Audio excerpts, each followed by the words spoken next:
नमस्कार दोस्तों, मैं वैभव राज आपका स्वागत करता हूं तक्षशिला ट्यूटोरियल के ऑनलाइन चैनल पे। दोस्तों, हम लोग बात कर रहे थे क्लास 11th के फिजिक्स के चैप्टर नंबर 6 कणों के निकाय एवं घूर्णन गति के बारे में, जिसमें हमने अपने दो लेक्चर्स यानी 6.1 और 6.2 कंप्लीट कर लिए थे। आज हम लोग बात करेंगे लेक्चर 6.3 के बारे में। दोस्तों, आज का लेक्चर हमारा जिस टॉपिक से स्टार्ट होता है वो है द्रव्यमान केंद्र की गति।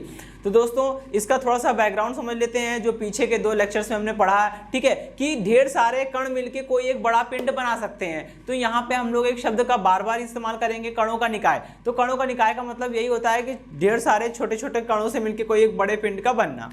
तो जो बड़ा पिंड बनेगा उसको हम लोग पिंड बोल सकते हैं या कणों का निकाय बोल सकते हैं। ठीक है, यहाँ पे देखिए ऐसे ही कुछ हो रहा है। ठीक, लिखा है द्रव्यमान केंद्र की गति, और मैंने यहाँ पे एक डायग्राम बनाया हुआ है, आप देख पा रहे होंगे। ये डायग्राम में एक बड़ा सा अनियमित आकार का कोई पिंड दिखाया गया है। ठीक है, इसका कोई आकार फिक्स नहीं है, आप किसी भी शेप में बना सकते हैं। ये ढेर सारे कणों से मिलकर बना है। ये पहला कण है, ठीक है, ये दूसरा कण है, ये तीसरा कण है, ये चौथा कण है, और ऐसे करके असंख्य या अनंत कण होंगे। हमने मान लिया n नंबर ऑफ पार्टिकल, यानी कुल कणों की संख्या है स्मॉल n। ठीक है, ओके भाई। देखिए, आपको पता है कि सारी दूरियां क्या कहां से नापी जाती हैं? एक संदर्भ बिंदु से नापी जाती हैं। हमने मान लिया ये हमारा संदर्भ बिंदु है O, यानी ओरिजिन कह लीजिए या कुछ भी कह लीजिए। ठीक है, जैसे स्केल में हम लोग कोई भी डिस्टेंस मेजर करते हैं, स्केल में या इंची टेप में, तो क्या करते हैं? स्केल या इंची टेप के 0 से शुरुआत करते हैं। ठीक है, बिल्कुल वही काम यहाँ पे हो रहा है। अच्छा, पहला कण है, इसका द्रव्यमान है m1। ठीक है, पहले कण का द्रव्यमान m1 है और इसकी बिंदु O से दूरी कितनी है? R1। दूसरे कण का द्रव्यमान m2 है, इसकी बिंदु O से दूरी कितनी है? R2। तीसरे कण का द्रव्यमान कितना है? m3 और दूरी कितनी है? R3। चौथे कण का m4 और R4, और इसी तरह से nवें कण का द्रव्यमान कितना है? mn और दूरी कितनी है? Rn। ठीक है, अब ये पूरा पिंड है वो तो सही है, पिंड असंख्य कणों से मिलकर बना है, ये भी सही है। लेकिन दोस्तों, इस पिंड का कोई ना कोई द्रव्यमान केंद्र होगा। ठीक है, यहाँ पे कहीं इसका द्रव्यमान केंद्र है। ठीक, इस द्रव्यमान केंद्र को इंग्लिश में सेंटर ऑफ मास बोलते हैं, इसलिए हमने यहाँ पे C.M लिखा है, मतलब ये सेंटर ऑफ मास है। ठीक है, अब द्रव्यमान केंद्र की भी मूल बिंदु या फिर संदर्भ बिंदु जहां से हम मापन शुरू कर रहे थे, मेजरमेंट हम शुरू कर रहे हैं। ठीक है, तो अगर द्रव्यमान केंद्र की बिंदु O से दूरी RCM है, तब RCM का मान कितना होगा? ये हम लोग पहले वाले आर्टिकल में हम लोग पढ़ चुके हैं। ठीक है, पिंड के द्रव्यमान केंद्र का स्थिति सदिश कितना हो जाएगा दोस्तों? ये हो जाएगा RCM इज इक्वल टू, ठीक, क्या करते हैं? पहले कण को उसके स्थिति सदिश से मल्टीप्लाई करते हैं, फिर प्लस लगाएंगे, फिर दूसरे कण को उसके स्थिति सदिश से मल्टीप्लाई करेंगे। ठीक, यही सिस्टम चलता रहेगा कि पहला कण लिखा, उसका स्थिति सदिश, ठीक है, मल्टीप्लाई हो गया, प्लस दूसरा कण लिखा, उसका द्रव्यमान m2 और उसका स्थिति सदिश R2। ठीक, फिर प्लस इसी तरह से तीसरा कण का द्रव्यमान लिखा और उसका स्थिति सदिश लिखा। ठीक है, और इसी तरह से हम लोग कहाँ तक जाएंगे दोस्तों?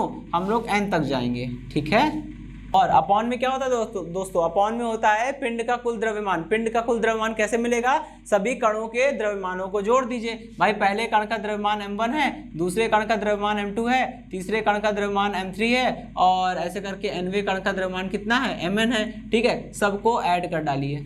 ठीक है, तो आप क्या मिल जाएगा दोस्तों? टोटल कितना इसका मास है वो मिल जाएगा। ठीक, अच्छा, नेक्स्ट स्टेप में हम क्या कर सकते हैं? ये हो गया हमारा RCM इज इक्वल टू, इसको तो हम लोग एज इट इज लिखेंगे, ये हो गया m1 R1, ठीक, प्लस ये हो गया m2 R2, प्लस ये हो गया m3 R3।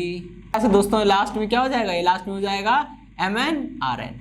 ठीक, तो m1 R1, m2 R2, m3 R3 dash dash up to mn Rn। ठीक है, अपॉन में ये जो है वो कुल द्रव्यमान बन जाएगा, पिंड का कुल द्रव्यमान। और दोस्तों, हम लोग पिंड के कुल द्रव्यमान को स्मॉल m नहीं बल्कि कैपिटल M से लिख रहे थे, तो इसको पूरा ब्रैकेट में करके हम इसे ऐसे भी लिख सकते हैं। यहाँ पे आ जाएगा 1/M। ठीक है, जहाँ पे लिख देंगे, जहाँ कैपिटल M क्या है? कैपिटल M जो है वो पहले पिंड का द्रव्यमान प्लस दूसरे पिंड का द्रव्यमान, ठीक है, प्लस तीसरे पिंड का द्रव्यमान, इसी तरह से लास्ट तक nवें पिंड का nवें कण का द्रव्यमान, सबका कुल द्रव्यमान, यानी कि ये पूरा क्या निकल आएगा? ये निकल आएगा पिंड का कुल द्रव्यमान। ठीक है, चलिए भाई, अभी क्या करेंगे? दोनों पक्षों में क्या करना है? अवकलन कर दीजिए समय के सापेक्ष। ठीक है, दोनों पक्षों में समय के सापेक्ष अवकलन करने पर चलिए भाई कितना हो जाएगा? ये हो जाएगा d/dt ऑफ RCM। ठीक है, इज इक्वल टू, यहाँ देखिए 1/m तो कांस्टेंट है, उस पे तो कोई इफेक्ट नहीं पड़ेगा। अंदर जब ऑपरेशन होगा डिफरेंशिएशन का, अवकलन का प्रोसेस होगा अंदर, ठीक है, तो m1 क्या है, m1 तो एक गुणांक है, मतलब एक संख्या है, एक कांस्टेंट है, ठीक है भाई, क्योंकि किसी भी कण का अगर मान लीजिए पिंड चाहे जितना गति करे, उसके किसी भी कण का द्रव्यमान थोड़ी ना बदलेगा, सभी कणों का द्रव्यमान क्या होगा, फिक्स होगा। तो m1 क्या है, कांस्टेंट है, m2 क्या है, कांस्टेंट है, ये सारे कणों के द्रव्यमान सब कांस्टेंट है, ठीक है। तो इसको ये तो चेंज होने से रहा, ठीक है, तो m1 अपनी जगह पे आ जाएगा। चेंज किस में हो सकता है, पहले कण के स्थिति सदिश में, ठीक है, dr1/dt। इसी तरह से ये क्या बन जाएगा, ये बन जाएगा m2, ये बन जाएगा dr2/dt, ठीक है। इसी तरह से यहाँ बन जाएगा m3 और dr3/dt, ठीक है। इसी तरह से कहाँ तक चलेगा ये चलेगा mn drn/dt, ठीक। चलिए भाई, इतनी बात समझ में आ गई। अच्छा, अभी क्या करना है अभी हमें इसको देखिए, dr/dt क्या होता है, मतलब dr मतलब स्थिति सदिश में परिवर्तन अपॉन dt मतलब समयांतराल, जितना टाइम में वो चेंज हो रहा है, ठीक है। तो dr/dt क्या बन जाएगा, dr/dt बन जाएगा द्रव्यमान केंद्र के स्थिति सदिश का समय के साथ परिवर्तन, मतलब द्रव्यमान केंद्र का वेग बन जाएगा। और ये द्रव्यमान केंद्र का वेग बनेगा तो ये क्या इसको हम लिखेंगे vcm, v मतलब वेलोसिटी और cm मतलब द्रव्यमान केंद्र की वेलोसिटी, ठीक है। द्रव्यमान केंद्र का वेग कितना हो जाएगा, अपॉन में m, ठीक है, अपॉन में m। अच्छा, इतना हो गया। अब देखिए यहाँ पे ये हो गया m1 और ये बन गया v1 प्लस ये हुआ m2, ये बन गया v2, ठीक है, प्लस यहाँ हो गया m3, ये हो गया v3। इसी तरह से जैसे प्रोसेस चलती रहेगी और यहाँ पे बन जाएगा mn और ये बन जाएगा vn, ठीक है, ओके। अभी क्या होगा, इस m को इस तरफ हम लोग शिफ्ट कर सकते हैं, ठीक है, कर दीजिए, या इसको अगले स्टेप में भी कर सकते हैं, एक बार और अवकलन करना पड़ेगा, ठीक है, दोनों पक्षों में समय के सापेक्ष अवकलन करने पर, ठीक है। करिए जरा, कितना हो जाएगा, ये हो जाएगा dvcm/dt इक्वल टू 1/m, और यहाँ कितना बन जाएगा दोस्तों, ये बन जाएगा m1 और dv1/dt plus m2 dv2/dt, m3 dv3/dt, इसी तरह से चलता रहेगा और लास्ट में कहाँ तक जाएगा ये mn dvn/dt, ठीक है। चलिए भाई, अभी देखिए dv/dt क्या बन जाएगा भाई, वेग परिवर्तन बटे समयांतराल होता है, त्वरण बनता है, ठीक है। लेकिन यहाँ पे वेग नहीं है, बल्कि यहाँ पे लिखा है vcm मतलब वेग तो है, v मतलब वेग तो है, लेकिन cm मतलब द्रव्यमान केंद्र का वेग है। तो द्रव्यमान केंद्र के वेग में परिवर्तन अपॉन समयांतराल, ये क्या बन जाएगा, द्रव्यमान केंद्र का त्वरण बन जाएगा, ठीक है। तो यहाँ पे हम लोग आ जाते हैं और देखिए ये बन जाएगा acm, ठीक, cm इज इक्वल टू, अंदर देखिए यहाँ क्या बनेगा, ये हो जाए, ये है 1/m, ठीक, और ये बन जाएगा वेग पर भाई पहले कण का वेग परिवर्तन बटे समयांतराल, पहले वाले कण का त्वरण बन जाएगा, पहले वाले कण का त्वरण को हम लोग लिखते हैं a से, पहले वाले कण का त्वरण है तो m1 इंटू a1 हो जाएगा, ठीक है, बिल्कुल। सेकंड वाले में देखिए ये कितना हो जाएगा, m2 इंटू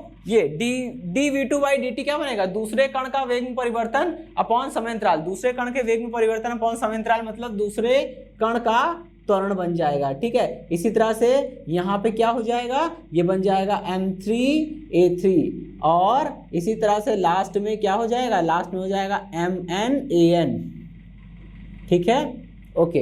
अभी इस वाले m को यहाँ भेज सकते हैं हम लोग मल्टीप्लाई में, यहाँ डिवाइड में, इधर आके मल्टीप्लाई में हो जाएगा, ठीक है। तो ये बन गया आपका m इंटू ए। न्यूटन के गति का दूसरा नियम कहता है कि किसी भी पिंड का द्रव्यमान इंटू पिंड में उत्पन्न होने वाला त्वरण, द्रव्यमान इंटू त्वरण करने पर क्या मिलेगा, द्रव्यमान इंटू त्वरण करने पर कण पर या पिंड पर लगने वाला बल मिलेगा। तो पिंड पर लगने वाला बल ये F, ठीक है, इज इक्वल टू कितना हो गया, ये हो गया F1/m1 इंटू a1, m1 पहले कण का द्रव्यमान इंटू पहले कण का त्वरण। भाई किसी भी पिंड के द्रव्यमान को उसी पिंड में उत्पन्न होने वाले त्वरण से मल्टीप्लाई करते हैं तो जो मिलता है वो बल होता है, और वो बल उसी पिंड पर लगने वाला बल होता है।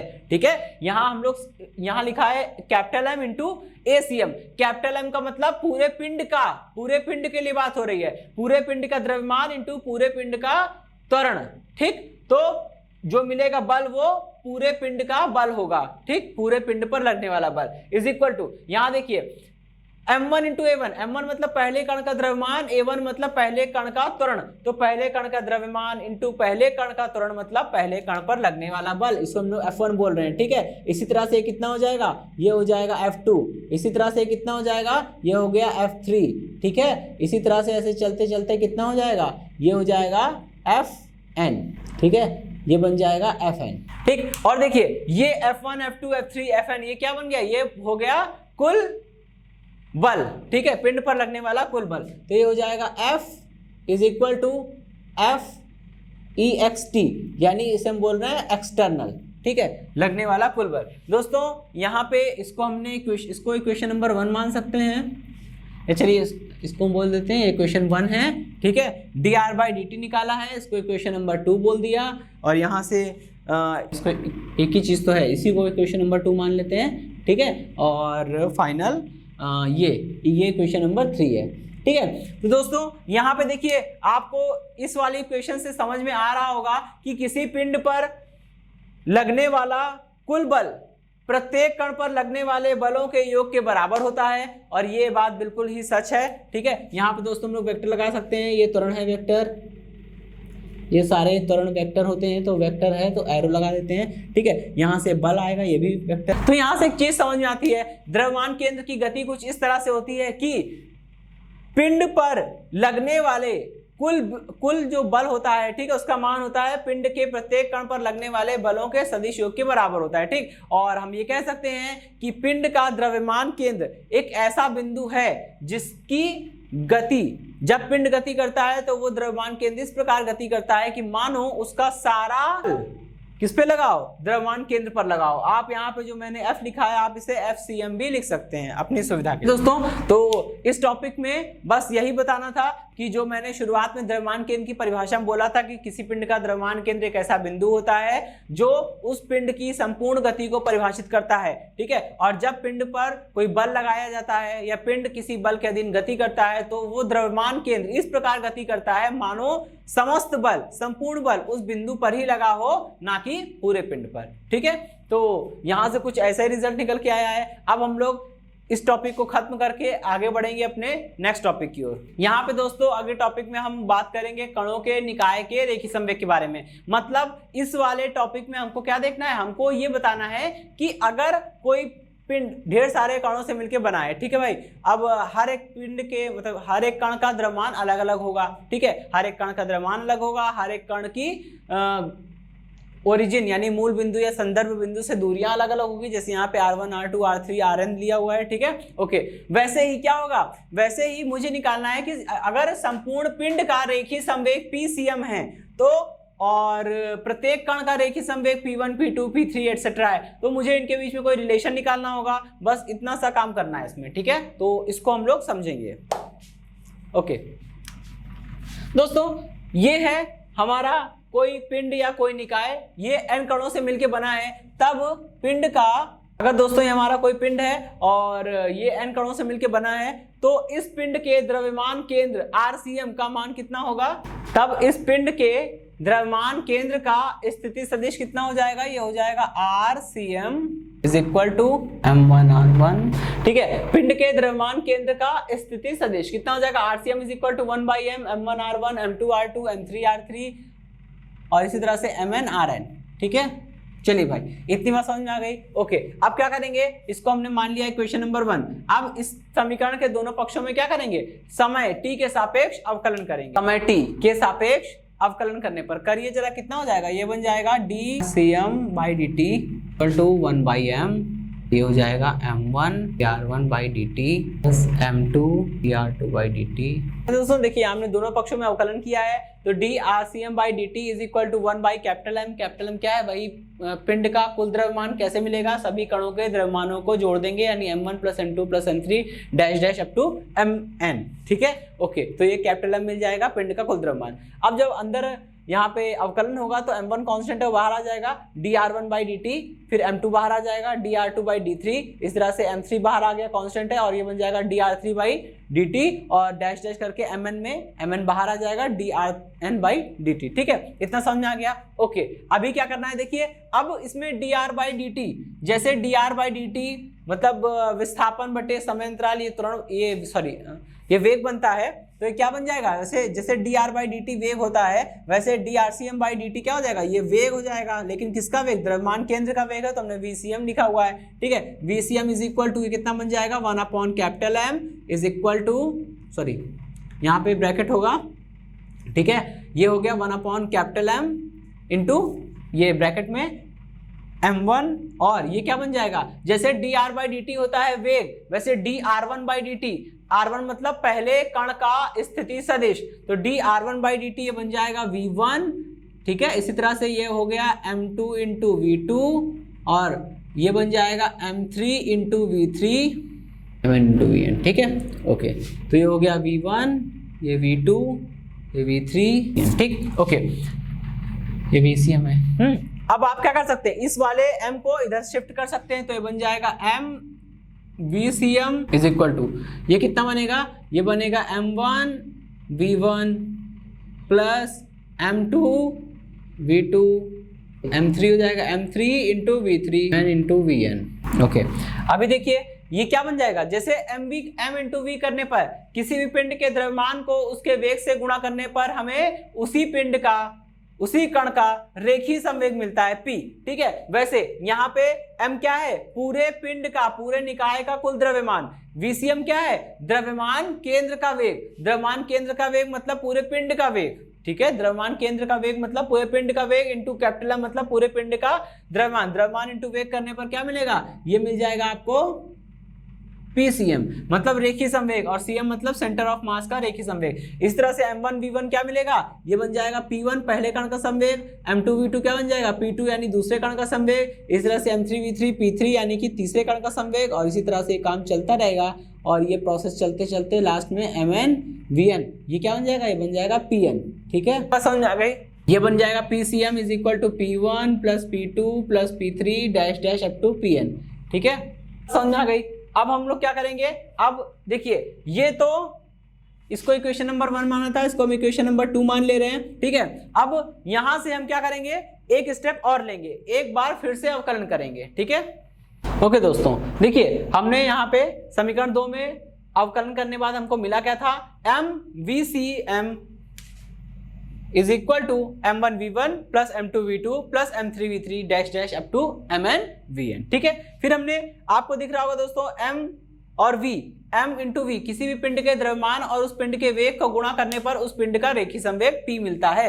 तो वैसे ही यहाँ कैपिटल M क्या है, पिंड का कुल द्रव्यमान है, और vcm क्या है, पिंड के द्रव्यमान केंद्र का वेग यानी पिंड का कुल वेग। ठीक है, तो जब कुल द्रव्यमान को कुल वेग से मल्टीप्लाई करेंगे तो क्या मिल जाएगा, पिंड का कुल रेखीय संवेग मिल जाएगा, यानी कि पिंड के द्रव्यमान केंद्र का रेखीय संवेग PCM मिल जाएगा। तो PCM is equal to m1 v1 मिलके P1 हो गया, m2 v2 मिलके P2 हो गया, इस तरह से m3 v3 मिलके P3 और dash dash up to mn vn मिलके Pn हो गया। ठीक है, दोनों पक्षों में समय t के सापेक्ष अवकलन करने पर, फिर से अवकलन करिए, कितना हो जाएगा, d/dt of PCM equal d/dt of P1 dp2/dt dp3/d3 dt plus dash dash करके dpn/dt। ठीक है, ओके, अभी देखिए इसी को मैं आगे ले गया, यहाँ पे मैं लिख रहा हूं क्या है, dpcm/dt इज इक्वल टू, यहाँ पे देखिए दोस्तों मैंने बस इतना सा काम किया है, हमने अभी अभी यहाँ पे चेंज किया था, MVCM को मिला के PCM लिखा था, वही हमने उल्टा काम कर दिया। यहाँ पे d/dt of PCM is equal to d/dt of PCM की जगह पे क्या लिख सकते हैं हम लोग, MVCM, तो MVCM लिख दिया, और बाकी left hand side as it is चलेगी। dp/dt होता है किसी भी पिंड के संवेग परिवर्तन की दर उस पिंड पर लगने वाले बल के बराबर होती है, तो dp/dt f बनेगा, बल बनेगा, ठीक है। लेकिन यहाँ पे पहले वाले कण की बात हो रही है, तो पहले वाले कण के रेखीय संवेग में परिवर्तन dp1/dt is equal to f1 ये रहा, ठीक है। dp2/dt f2 ये रहा, dp3/dt f3 ये रहा, और इस तरह से dpn/dt यानी fn ये रहा, ठीक है, ओके।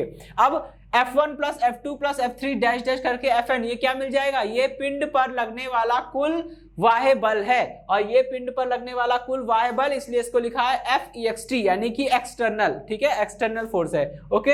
अब देखिए दोस्तों, यहाँ पे हमको इसको हम इक्वेशन नंबर 3 बोल दे रहे हैं, ठीक है। यहाँ पे दोस्तों हमको एक स्पेशल केस कंसीडर करना होता है, ठीक है। कहते हैं अगर किसी पिंड पर, यदि किसी पिंड पर लगने वाले कुल वाह्य बल का मान 0 हो तो उस पिंड का रेखीय संवेग सदैव नियत रहता है। इसे हम लोग क्या बोलते हैं, इसे हम लोग बोलते हैं रेखीय संवेग संरक्षण का नियम। यानी कि यदि किसी पिंड पर कार्य करने वाला कुल वाह्य बल fext यानी एक्सटर्नल फोर्स, f मतलब फोर्स, ext मतलब एक्सटर्नल फोर्स, अगर किसी पिंड पर लगने वाला कुल वाह्य बल fext 0 है तो उस पिंड का रेखीय संवेग नियत होगा। कैसे, fext की जगह 0 रखिए, कितना बन जाएगा, ये बन जाएगा dpcm अपॉन में dt, ठीक है, इज इक्वल टू ये बन जाएगा 0। इसके बाद क्या बनेगा, ये हो जाएगा, यहां से निकल के आएगा pcm इक्वल कांस्टेंट। चलिए, तो यानी कि जो रेखीय संवेग संरक्षण का नियम आपको जो कहता है, जो स्टेटमेंट देता है, वो स्टेटमेंट यहां से फॉलो हो रहा है। हम देख पा रहे हैं कि अगर किसी पिंड पर लगने वाला वाह्य बल fext का मान 0 हो गया तो उस पिंड के, उस निकाय का रेखीय संवेग यानी कुल रेखीय संवेग pcm जो है वो कांस्टेंट हो जाएगा। यही रेखीय संवेग संरक्षण का नियम है। ओके दोस्तों, तो इसी के साथ ये टॉपिक समाप्त होता है। अब हम लोग बात करेंगे अपने नेक्स्ट टॉपिक की। हमारा अगला टॉपिक है दृढ़ पिंड। दोस्तों, दृढ़ पिंड क्या होता है, कहते हैं कि अगर हम लोग किसी पिंड पर कोई बल लगाएं, ठीक है, अगर हम किसी पिंड पर कोई वाह्य बल लगाते हैं और उस पिंड के भीतर के कण, उस पिंड के भीतर के कणों की स्थिति एक दूसरे के सापेक्ष परिवर्तित हो जाती है, तो हम कह सकते हैं कि वो पिंड दृढ़ पिंड नहीं है। फॉर एग्जांपल, अगर मान लीजिए हम एक रबर लेते हैं, रबर वो वाला रबर जो पेंसिल से लिखने के बाद हम लोग मिटाने के लिए यूज करते हैं, ठीक है। अगर हम लोग किसी रबर पर बाहर से भीतर की ओर एक फोर्स लगाएं तो क्या होगा, जब हम लोग उस पर पुशिंग का फोर्स लगाएंगे, मतलब उसको बाहर से भीतर की ओर प्रेशर लगाएंगे, फोर्स लगाएंगे, तो क्या होगा, वो रबर कंप्रेस हो जाएगा, दब जाएगा। जब वो रबर दब जाएगा तो मतलब उस रबर के भीतर जितने भी कण हैं वो सब एक दूसरे के पास आ गए। दोनों रबर के भीतर जितने भी कण हैं उन कणों के बीच की दूरी क्या हो गई, कम हो गई, और रबर जो है वो सिकुड़ गया, रबर जो है वो दब गया। उल्टा अगर हम रबर पर भीतर से बाहर की ओर बल लगाएंगे, पुलिंग फोर्स लगाएंगे, तो क्या होगा, रबर के भीतर जितने भी कण हैं उनके बीच की दूरी लगातार बढ़ जाएगी। तो आप देख पा रहे हैं दोस्तों, समझ रहे होंगे कि जब हमने रबर पर फोर्स लगाया, चाहे बाहर से भीतर की ओर पुशिंग फोर्स लगाया या भीतर से बाहर की ओर पुलिंग फोर्स लगाया, दोनों ही केस में क्या हो रहा है कि रबर के कणों के बीच की दूरी घट रही है, तो रबर सिकुड़ रहा है, रबर जो है वो श्रिंक हो रहा है, दब जा रहा है, और जब हम लोग उसके पुलिंग फोर्स लगा रहे हैं तो उनके बीच की दूरी बढ़ जा रही है और रबर की लंबाई बढ़ जा रही है। इसका मतलब हमने बल लगाया तो कणों के बीच की दूरी घटी बढ़ी। इसी को हम लोग क्या बोलते हैं, इसी को हम लोग बोलते हैं कि कण जो है, इसी को हम लोग बोलते हैं पिंड जो है वो क्या है, वो दृढ़ पिंड नहीं है। इसका जस्ट रिवर्स, अगर हम किसी पिंड पर बल लगाएं और सपोज करिए कि बल चाहे हम जितना भी अप्लाई कर सकते हैं, मैक्सिमम जितना फोर्स अप्लाई कर सकते हैं, जितना बल लगा सकते हैं उतना हमने लगाया, लेकिन कणों के बीच की दूरी परिवर्तित नहीं हुई,